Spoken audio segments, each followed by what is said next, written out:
Shabbat Shalom. In this week's parasha, we read about the story of Joseph and his brothers. One of the most exciting, the most poignant, the most incredible, the most amazing stories in the entire Bible. One that will stretch from now until the end of the book of Genesis.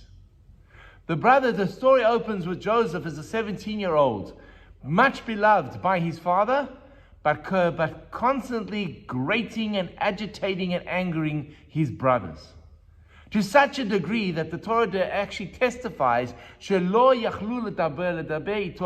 could not even speak to him at all. They refused. They cut their ties. They had nothing to do with Joseph. He's annoying. He was young. He was tail-bearing. He was doing everything that just angered and annoyed each of the brothers.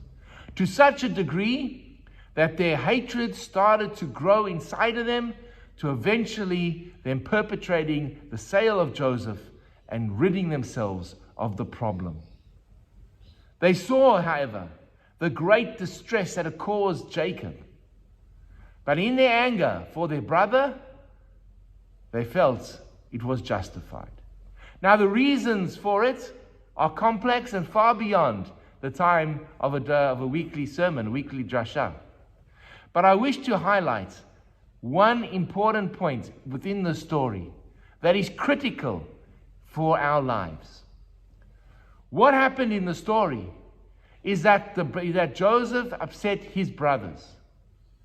And their response was they could not speak to him. And therein lay the problem. Because if you can't speak to him, how are you supposed to calm things down?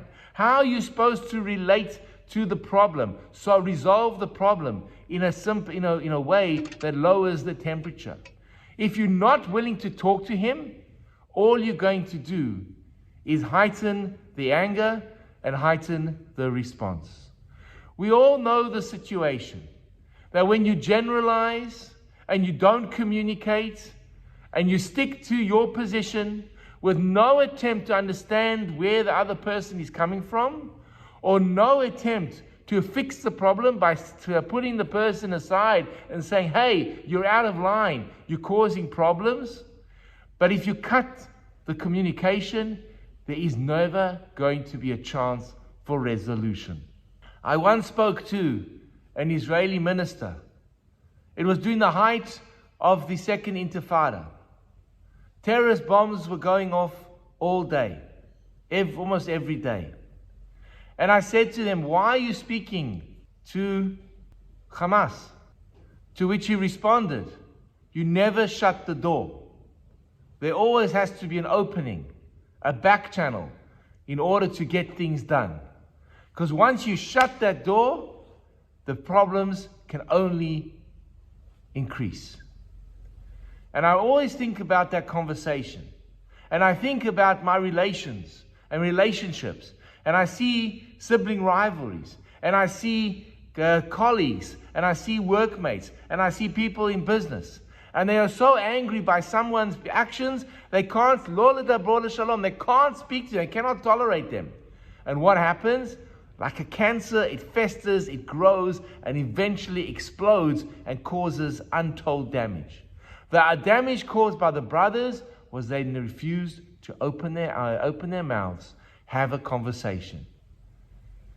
And that is what caused the descent into Egypt.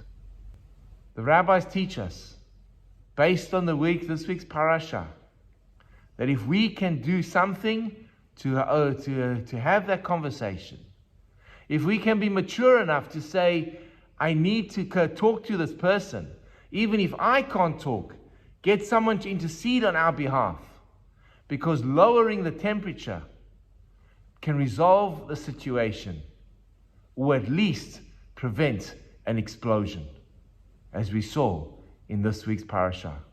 Never shut the door. Shabbat Shalom.